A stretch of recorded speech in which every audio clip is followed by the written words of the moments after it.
손해배상 책임 부분 우리 9페이지에 손해배상 책임과 보증 설정 이렇게 돼 있죠, 그죠? 자, 손해배상 책임과 보증 설정 보겠습니다.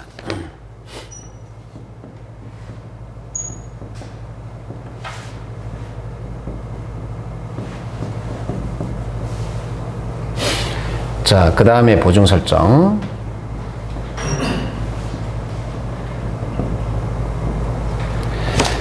자, 먼저 이 손해인데요. 자, 이 손해를 과연 어떻게 판단할 것이냐. 우리 공인중개사법에서는 이 손해를 재산상 손해만 인정합니다. 이것만 인정해요. 정신적 손해는 우리가 공인중개사법에서는 인정이 안 돼. 인정이 안 된다 그래서 정신적인 위자료 이런 거는 영원히 해결 안 되는 게 아니고 민법으로 위자료 청구 소송으로 해결하시면 되고 공인중개사법에서는 안 된다는 겁니다. 그래서 이런 거 있어요. 개업 공인중개사가 중개를 하다가 중개사고 났다. 개업 공인중개사의 고유과실로 나면 책임 문제가 발생하잖아요, 그죠? 이럴 때 만약에 피해자가 나는 5천만 원 손해를 입었다. 중개사의 중개과실로. 자, 그러면 5천만 원의 손해배상금을 집행검은 판결받으면 지급해 주거든요. 자, 그런데 내가 정신적인 후유증도 입었다. 이거도 돈 내놔라. 그러면 그거는 공인중개사법에서는 해결 안 된다고요. 아시겠죠? 재산상 손해 이거도 직접 확연하게 드러난 손해만 되는 거지 자기가 말로 얼마 입었다 이거 가지고 되는 게 아니에요. 확연하게 드러나려면 재산상 손해에 대해서 뭐가 돼야 된다? 판결로 입증을 받아와야 됩니다. 그래야만이 되는 거예요. 자, 그러면 손해에 대해서 손해배상 책임의 성립 요건 보겠습니다. 손해배상 책임의 성립 요건 첫 번째, 개업 공인중개사의 고의 과실로 인해서 의뢰인에게 손해가 발생해야 됩니다. 개공의 고의 과실. 두 번째, 고용인. 자, 고용인 직원이죠. 고의 과실로 인해서 의뢰인에게 손해가 났었어야 됩니다. 세 번째, 자신의 중개사무소를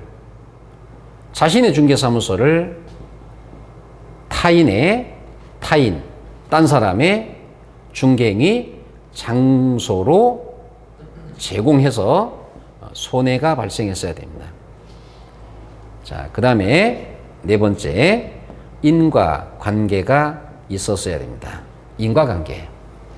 자, 개업공인중개사의 고의과실로 인한 손해가 발생해야 되고, 고용인의 고의과실로 인한 손해, 중개사무소 타인 장소 제공, 그 다음 이러한 손해와 그 다음에 고의과실 사이에 인과관계가 있어야 된다. 이게 바로 손해배상 책임의 성립 요건. 자, 여러분 우리는 오지선다형이기 때문에 자, 요거 지금 시험에 나오기 참 좋죠, 그죠? 그렇죠? 시험에 나오기 참 좋아요. 이거 지문 말고 딴 거 나오면 그 답이잖아요, 그죠? 오지선다형이니까 이 지문 굉장히 중요한 거죠. 자, 그렇게 보시고. 자, 그 다음에 이제 보증 설정 부분으로 들어가겠는데요. 보증 설정.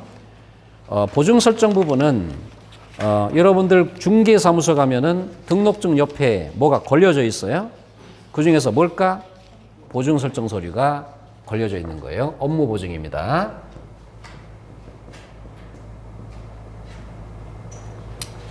업무 보증 서류가 중개사무소 등록증 옆에다가 걸려져 있어요. 자, 업무 보증은 언제 하는 것이냐?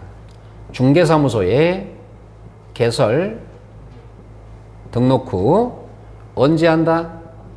업무 개시 전까지 하는 겁니다. 개설 등록 받으면 언제 하는 것이다? 업무 개시 전. 여러분 분사무소 우리가 배웠잖아요. 분사무소는 다르죠, 좀.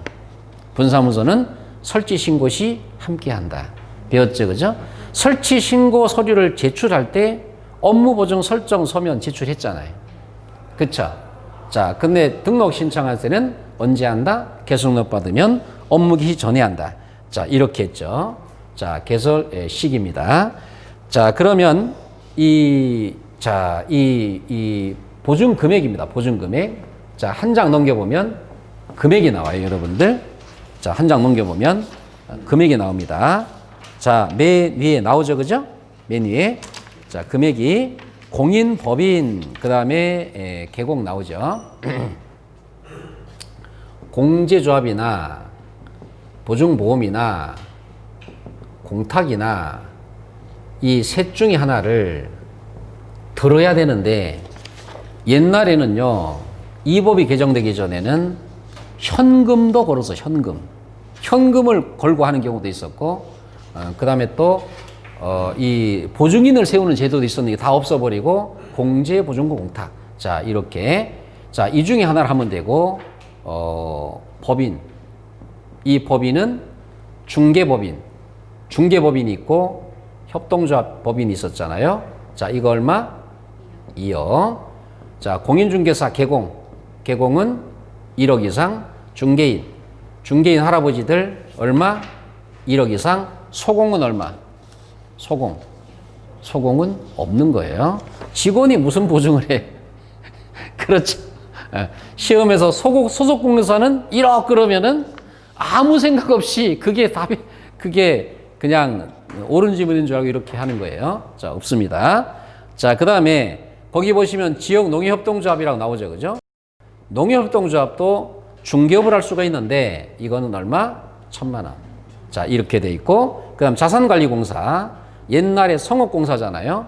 자, 이거 얼마? 이것도 특수법인이지만 2억 이상이어야 됩니다. 자, 이렇게 해서 언제 한다? 업무 개시 전까지 하는 것이다. 업무 개시 전까지. 자, 보증을 들었다가 자, 이제 다른 보증으로 변경하거나 자, 기간 만료로 재설정한다. 자, 여러분 잘 보시죠. 변경은 보증을 들었다가 다른 보증으로 바꾸겠다는 거로. 재설정은 기간이 만료돼서 이 말이거든요. 자, 여러분, 다른 보증으로 변경한다. 지금 이런 거잖아요. 공제, 보증보험, 공탁, 이 중에 하나 들었는데 예를 들어서 보증보험 들었다가 공제로 바꾸겠다. 이런 경우 있거든요. 또 공제에 들었다가 보증보험. 공제는 공인중개사 협회에서 진행하는 거잖아요. 보증보험은 서울보증보험 회사에서 지금 하고 있고, 자, 공제 들었다 보증 바꾼다 이런 거거든요. 다른 보증으로 변경한다. 그러면 보증의 효력이 있는 기간 중에라. 보증 효력이 있는 기간 중에 해야 되고, 기간 만료로 인한 재설정은 기간 만료일까지다. 기간 만료일까지. 자, 다시 보시죠. 다른 보증으로 바꾸겠다. 보증 효력이 있는 기간 중. 자, 기간이 만료가 돼서 다시 든다. 자, 기간이 이번 달 말일이면 자, 말일 전까지 다시 들어야 되잖아. 언제까지 한다? 기간 만료일까지. 그러면 여러분들 잘 생각해 봐요. 다른 보증으로 변경한다. 보증의 효력이 있는 기간 중. 기간 만료 재설정이다. 기간 만료일까지. 이게 뜻이 사실 같은 거 아닌가? 안에 들어있는 뜻을 잘 한번 생각해 봐요. 보증 효력이 있는 기간 중. 자, 예를 들어서 보증이 12월 30일이 만기다. 다른 보증으로 변경한다. 보증 효력이 있는 기간 중이 12월 30일까지잖아. 기간이 만료가 다시 든다. 기간 만료가 이건데 언제까지? 만료일까지 이거잖아. 이게 같은 말이라고요. 뜻이 이해가 됐죠? 자, 여러분 제가 재밌게 얘기할게요. 여러분 저 사람이 아니에요. 저 사람 아니에요. 인간이지. 그러면 썰렁하잖아. 그죠? 에? 이게 표현만 다른 거지 같은 말이잖아. 이게 이 뜻, 살아있는 뜻이. 그죠? 뭐 하얀 색깔의 구두를 흰 구두라고 하거나 백구두라고 하거나 그 말이잖아. 자, 근데 공인중개사법에서는 이렇게 엄격하게 구별해놨기 때문에 여러분들이 시험을 준비하시려면 이렇게 하면 안 된다는 거예요. 이게 이렇게 가버리면 안 된다는 얘기예요. 이해가 되세요? 예? 그럼 시험에 나왔다면 이거 가지고 말장난 치는 거예요. 자, 다른 보존으로 변경한다. 기간 만료일까지 그러면 틀려. 예? 자, 기간 만료 재설정한다. 언제? 보증 효력이 있는 게 아니고 그러면 틀려. 자, 이걸 엄격하게 구별을 해야 됩니다. 자, 그렇게 하시고요. 자, 그 다음에 이제 보증금을 지급한다. 손해배상금. 손해배상금 지급 청구한다. 자, 여러분 잘 생각해 보시죠. 손해배상금 지급 청구는 누가 누구한테 청구할까? 누가 누구한테? 피해자가 어디다가 청구할 것 같아요? 어디다가? 보증기관에 청구할 거 아니에요. 보증기관이 공제, 보증금, 공탁 셋 중에 하나잖아, 이거. 그러면 왜 피해자는 개공한테 직접 청구를 안 하고 왜 여기다가 청구하느냐? 어떻게 청구해야만이 돈 빨리 받아? 예? 돈을 지급 청구를 했는데 저쪽에서 안 줘가지고 애 먹고 막 신경 써서 잠도 못 자고 그러는 게 좋아? 딱 청구하면 한 방에 돈 나오는 게 좋아? 그렇죠? 그러니까 어디다가? 보증기관에. 자, 단 이 피해자라는 사람이 나 1억 원 손해 입었습니다. 돈 주세요. 이렇게 해서 안 줘요. 아시겠죠? 이 사람의 손해를 객관적으로 증명할 수 있는 손해, 내가 얼마 손해 입었다 증명할 수 있는 입증 서면을 가져와야 돼. 이게 뭘까? 이게 뭘 것 같아? 예? 그렇죠. 집행권원이라고요. 집행권원. 이걸 가져와야 됩니다. 판결문이 있어야 돼. 소송에 의한 판결문이나 확정된 지급 명령이나 아니면 조정 신청을 통한 조정 조서나 이러한 집행권원이 가져와야 됩니다. 이거 있어야만이 뭐 할 수 있어? 예? 이 집행권원으로 보증기관, 공제조합에 지급 청구하면 손해배상금 지급해 준다고요. 아시겠죠? 그런데 말로만 내가 얼마 입었다. 자, 그거 가지고는 손해를 입증할 수 있어 없어? 안 되는 거죠. 자, 그러면 여러분 보시죠, 여러분. 보증기관에서 지급했다. 지급을 한 때에는, 지급한 때에는 자, 다시 가입하거나 보존해야 됩니다. 여러분, 다시 가입이다. 다시 가입. 자, 여기 보시죠. 공제조합 들었다. 공제조합 들었어. 공제조합에 자, 개공이 1억을 들었는데 사고 터져서 공제조합 들은 지 3개월 만에 사고 터져서 1년 기간 만기인데 이거 1년 만기거든요. 근데 들은 지 3개월 만에 사고 나서 공제금 1억이 지급됐다고. 그러면 이 사람은 언제 또 들어야 되느냐? 15일 이내. 15일 이내에 다시 가입하거나 다시 가입해라. 그러면 기간이 9개월 남았어도 9개월 있다가 이 사람이 다시 공제 가입하는 게 아니고 15일 이내에 가입해라. 자, 그 다음에 또 보전은 이건 공탁에 관한 거거든요. 공탁에. 이건 공탁에 관한 거라고요. 자, 여기 보시죠. 공탁을 돈 1억 걸었다. 현금 1억 걸었어. 근데 손해배상금이 6천만 원 나갔습니다. 공탁금에서 나갔으면 6천만 원 부족했죠? 이거를 15일 이내에 보전은 모자른 걸 메꿔넣으라는 뜻이거든요. 모자른 거 메꿔넣어라. 언제까지? 15일 이내에 보존시켜라. 자, 이렇게 되는 거예요. 자, 그럼 여러분들 여기서도 이제 말장난 쳐질라 그러면 자, 이거 어떻게 할까? 말장난 쳐진다 그러면 자, 지급한 때는 15일 이내에 다시 가입하거나 보존해라. 다시 가입은 공제조합이나 아니면 보증보험이거든요. 공제나 보증보험이 다시 가입이고 보존이 공탁이에요. 그러면 자, 이렇게 하면 틀리겠죠. 그죠? 15일 이내에 손해배상금 지급한 때에는 15일 이내에 공제조합에 보존시켜야 된다. 이러면 틀린다고. 맞죠? 뭐 하는 거죠? 다시 가입. 자, 그 다음에 보존은 공탁에만 해당되는 것이다. 이렇게 봅니다. 자, 그럼 이제 여기 잘 보시죠. 이 사람이 중개를 하다가 고의 과실로 인해서 중개 사고가 났다. 이렇게 해서 보증기관에서 손해배상금을 지급했다.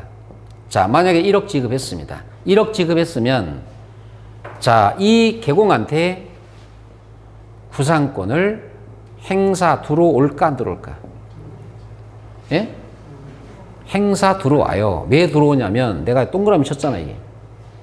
동그라미를 쳤기 때문에 들어와. X 쳤으면 안 들어올 뻔했는데, 예. 낙장 불이익 원칙에 의해서 들어옵니다, 이거. 구상권 들어와요. 자, 구상권 들어오는데요. 여러분들이 이거, 아니, 왜 들어오느냐? 아니, 자동차 보험은 안 들어오는데, 자동차 보험하고 전혀 성격이 틀린 거예요. 자동차 보험은 할증이 올라요, 할증이. 그죠? 3년 동안 보험료 할증되잖아? 이거는 구상권 들어오는 구상권. 이게 구상권이 만약에 행사 못하도록 법이 만들어졌다 그러면 우리나라의 공제조합이나 보증보험에서 이거 취급 안 할 거예요. 왜 안 할 것 같아? 손해율이 많을 것 같아요. 예를 들어서 공인중개사에 그게 도덕적 해이가 있을 것 같아요. 아, 그럼요. 일 터트려버리고 공제조합에서 돈 물어내라 그러고 뭐 자기는 안 물어내면 구상권 안 당하면 지금 이제 이 공인중개사 협회에서 공제조합을 하고 있잖아요. 그죠? 압도적으로 중개사들이 공제조합을 많이 가입돼 있거든요. 근데 협회에서 공제금을 한 달에 18만 원인가 20만 원 내외로 지금 받고 있는데 1년치를 받고 있는데 자, 그거 받아서 뭐 떼돈 번다 이런 말 하는데 천만에 만만의 말씀이에요. 이건 아무것도 모르는 사람들이 이 협회에서 공인중개사협회에서 공제금을 중개사무소마다 받아서 그 돈이 중개사고 터지는데 사용되는 비용에 거의 또이 상황이에요. 아시겠어요? 그러니까 구상권 행사가 안 되면 이거 아무것도 안 되니. 그나마 구상권 행사를 해서 그러는 거예요. 만약 구상권 행사를 못한다 그러면 이거를 공제조합 운영할 수가 없어요. 보증보험회사도 아예 안 하지, 이거 그렇게 되면. 그러면 뭐죠? 오로지 공탁만 현금 1억 걸고 중개하셔야 되는 상황 벌어져. 예. 이해가 됐죠? 예. 아까 우리 그 말씀 잘 하셨어요. 구상권 제도가 없다 그러면 그냥 일 터트려버리고, 공제조합 돈 물어주고, 좀 이따 또 터뜨리고, 또 물어주고, 이런 일이 계속 반복되겠죠. 그죠? 예. 자, 이렇게 해서, 우리가 봤고, 자, 12페이지로 넘어가 볼까요? 12페이지에, 계약금 등의 반환 채무 이행 보장 제도라고 있죠. 그죠? 자, 12페이지.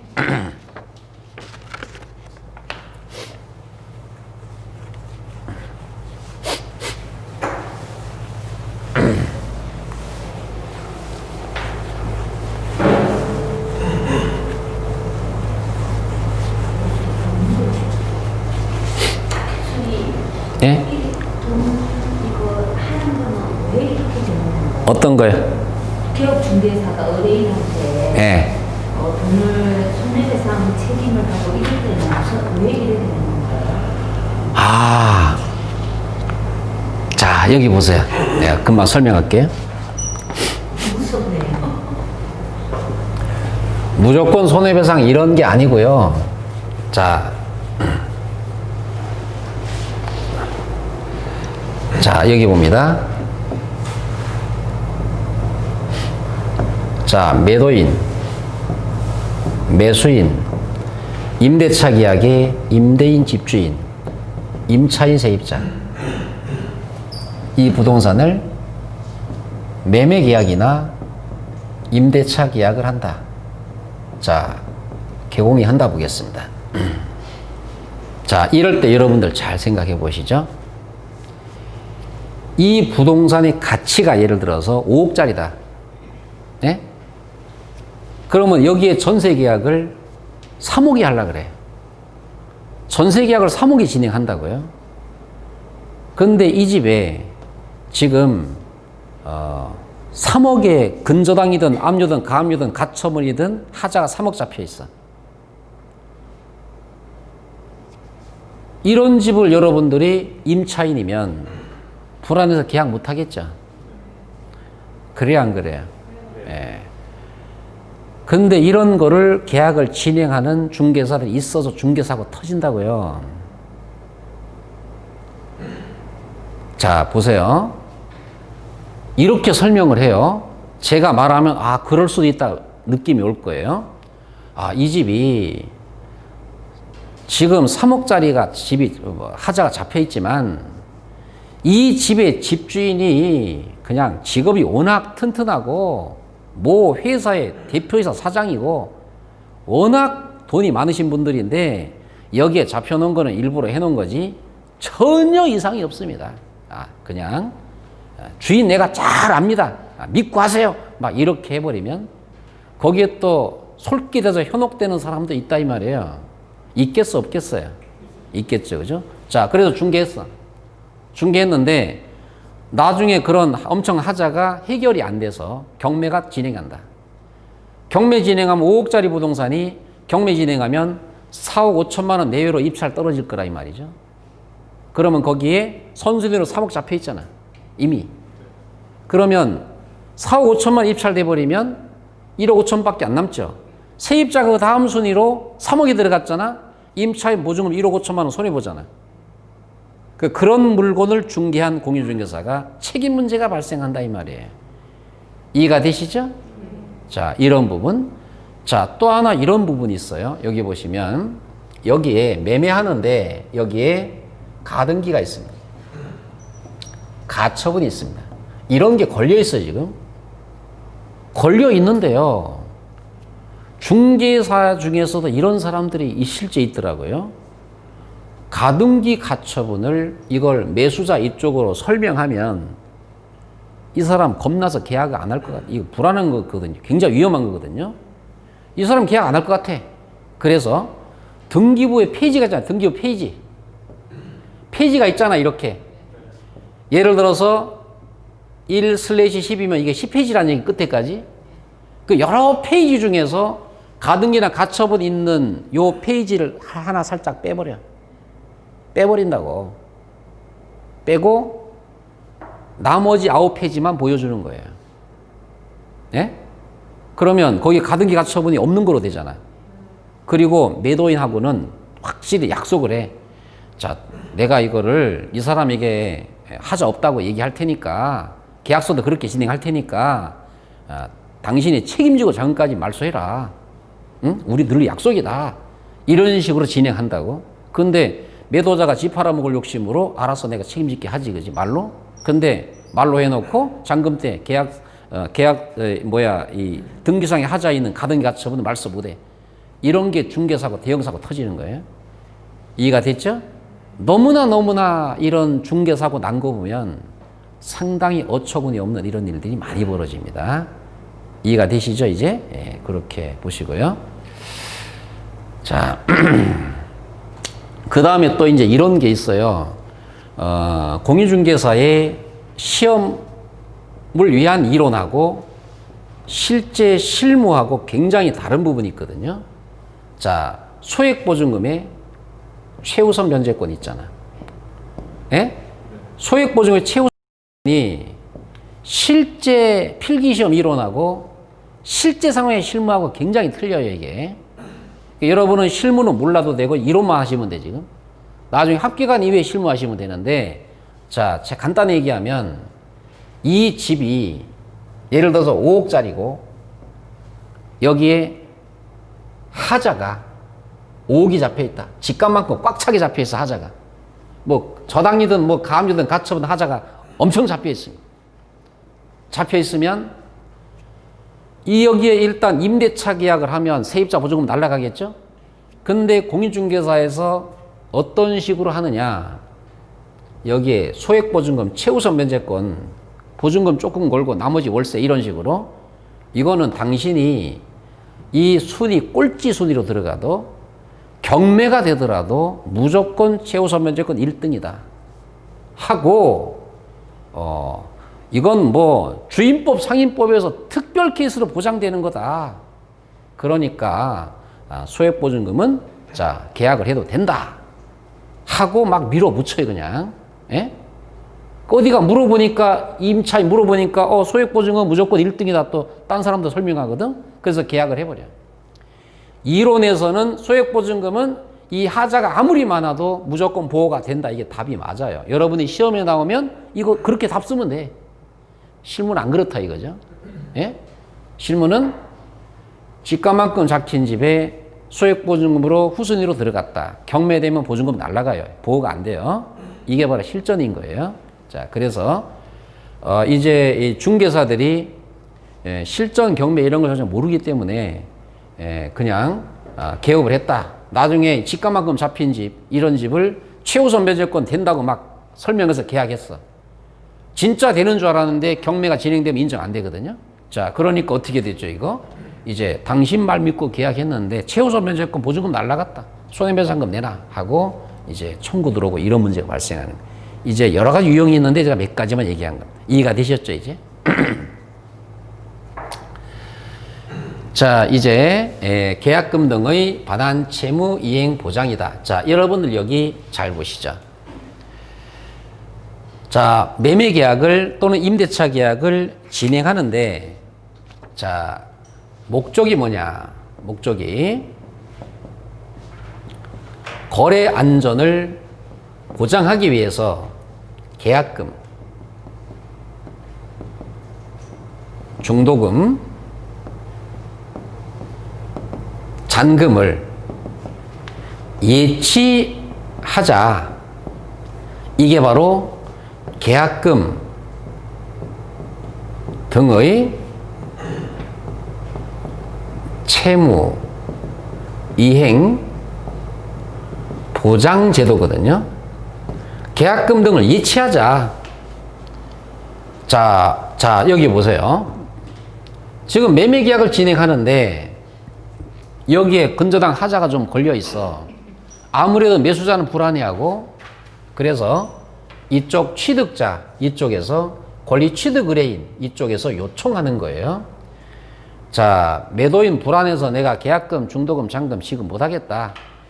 자, 어디다가 예치하자. 자, 이거를 취득 의뢰인 매수자 쪽에서 요청을 하는 거예요. 그래서 계약금, 중도금, 잔금을 보관하는 제도거든요. 이게 바로 계약금 등의 예치 제도인데, 자, 예치 명의자. 예치 명의자, 자, 계곡 명의로 예치할 수 있어요. 왜냐하면 중개하시는 국가 자격증 있는 전문가이기 때문에 계곡 명의로 예치할 수 있고, 자, 그 밑에 다음 페이지 보시게 되면 은행이 있죠, 그죠? 자, 그 다음에 자, 보, 신, 채, 공, 회사. 나중에 이제 암기를 할 거예요, 이건. 제가 지금 맛만 보여드리는 거고. 자, 은행. 자, 얘도 예치할 수 있고. 자, 보증보험회사, 신탁업자. 그 다음 최신관서 우체국, 공제사업하는 자, 이런 업무를 취급하는 전문회사. 자, 요런 기관들이 대통령령으로 정하는 기관이고, 개공 개인 명의로 예치할 수가 있다. 자, 이런 기관들에 예치할 수도 있고, 계곡 명의로 예치할 수도 있다. 자, 그러면 여러분들 잘 보세요. 계곡 명의로 예치한다. 계곡 명의로 예치한다 그러면, 자, 이런 기관들하고 개업공사하고 잘 보시게 되면 어디가 더 공신력이 있을까? 사회적으로 봤을 때. 자, 딱 볼게. 은행하고 중개사 사무소하고 어디가 공신력이 있다? 은행을 더 공신력을 쳐주잖아요. 그죠? 자, 그래서 개공 개인 명의로 예치할 때는 어떤 의무를 주는 거, 의무를 주는데요. 요거는 좀 이따가 볼 거고. 자, 예치 기관. 자, 어디냐? 예치 기관.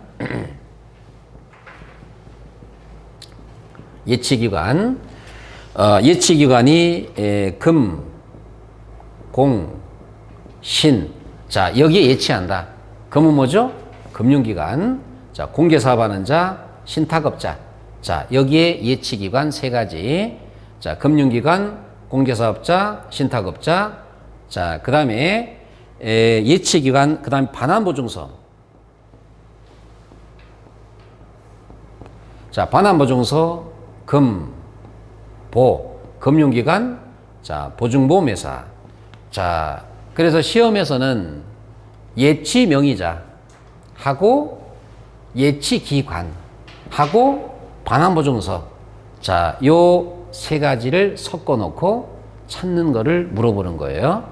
자, 여러분들 잘 보세요. 금융기관과 보증보험회사 이 안에 다 포함되어 있네, 그지? 맞죠? 금융기관 공제신탁회사도 여기 다 포함되어 있네. 맞죠? 자, 그러면 자, 잘 보세요. 보증보험회사는 예치기관에 안 들어가 있죠. 맞죠? 공제사업자는 반환보증서 발행기관 안 들어가 있죠. 신탁업자도 여기 안 들어가 있죠. 그래서 이거 가지고 이제 물어보는 문제들이 나오게 되는 거예요. 그렇게 잘 이해를 하시고. 자, 반환보증서는 뭐냐? 여러분들 13페이지 한번 보시죠. 교재 가운데 4번. 계약금 등을 예치한 경우 매도인, 임대인 등 계약금을 수령할 수 있는 권리가 있는 자는 해당 계약을 해지한 때 계약금 등의 반환을 보장하는 내용의 금융기관, 보증보험 회사가 발행한 보증서를 계약금 등을 예치 명의로 교부하고 계약금 등을 미리 수령할 수 있다. 자, 이렇게 했는데, 자, 이게 뭐냐? 잘 보세요. 이 사람의 요청으로 이 사람이 자, 매도인 못 믿겠으니까 계약금, 중도금, 잔금을 이들 기관에 예치하자 이렇게 요구하잖아요. 그죠? 그러면 예치했다고 치죠. 예치했어. 예치를 해버리면 누가 돈을 못 써? 매도인이 계약금, 중도금 받아서 돈을 써야 되는데 못 쓰잖아요, 이 사람이. 그러면 반환보증서 발행기관이다. 이거는 뭐냐면 이 사람이 예치된 금액을 이 돈을 이 사람이 미리 찾을 수 있는 방법이라고요. 자, 이건 어떻게? 금융기관 또는 보증보험회사 발행하는 반환보증서를 발급받아서 교부하면 돼. 그리고 돈 찾아 쓰면 된다고요. 이해가 됐죠? 자, 그러면 이제 여기 보시죠. 다시 한번 은행, 보증보험, 신탁 이런 기관들하고 개공하고 사회적으로 누가 공신력을 더 인정해 준다? 개공이잖아. 그죠? 그렇죠. 개공이 아니고 이들 기관이잖아. 그러면 개공이 아무래도 일반인 입장에서는 공신력에 문제가 있다는 거예요. 자, 그래서 이제 어떻게 하냐면 개공 명의로 예치한다. 개공 명의로 예치한다 그러면 의무를 줍니다. 의무를. 첫 번째 의무, 분리 관리 의무 주어지고, 두 번째는 인출 제한 의무를 줍니다. 인출 제한 의무. 인출은 뭐죠? 돈을 찾아 쓰는 거를 마음대로 못 찾도록 제한시킨다. 이거거든요. 자, 분리관리 의무. 이거는 자기 통장에다가 돈을 넣었다 뺐다 쓰면 돼, 안 돼? 예? 안 된다는 얘기죠. 이거 안 돼요. 그래서 통장 별도 관리하라는 거고, 인출 제한은 거래 당사자의 동의. 당사자가 허락하면 돈 찾아서 되겠죠? 자, 예를 들어서, 이 돈을 찾아도 되겠습니까? 저쪽에서 된다 그러면 찾아도 되잖아요. 그죠? 그래서 당사자 동의 없이는 인출 못 한다. 돈 못 찾아 쓴다는 거고, 자기 통장하고 별도 관리해라. 이해가 됐죠? 자, 이렇게 정리하고, 이제 계약금융 예치 관리. 여기서는 개공의 의무, 분리관리 인출 제한 의무, 그 다음에 또 예치 명의자, 예치기관, 반환보증서 발행기관. 여기에서 공제신탁. 자, 요게 예치기관, 반환보증서 발행기관, 자, 보증. 금융기관은 공통. 아시겠죠? 이런 거를 잘 보시면 됩니다.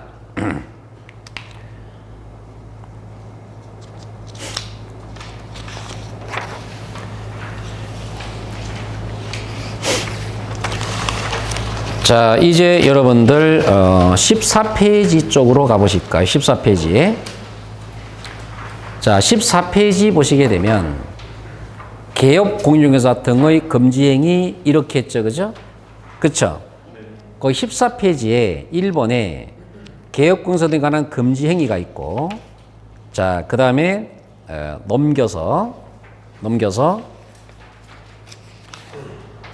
자, 넘겨서 17페이지로 가서 밑으로 2번 개업공사 등에 대한 업무방해 금지행위라고 있어. 자, 이게 이제 새로운 신법인데, 자, 여기 보세요.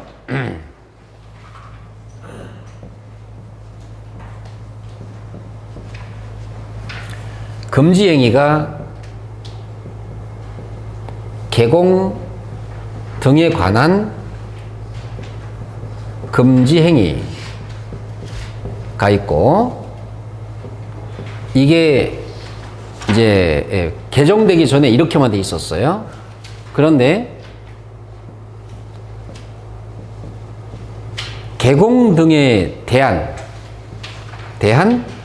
업무방해 금지행위, 이게 신법으로 들어온 거예요.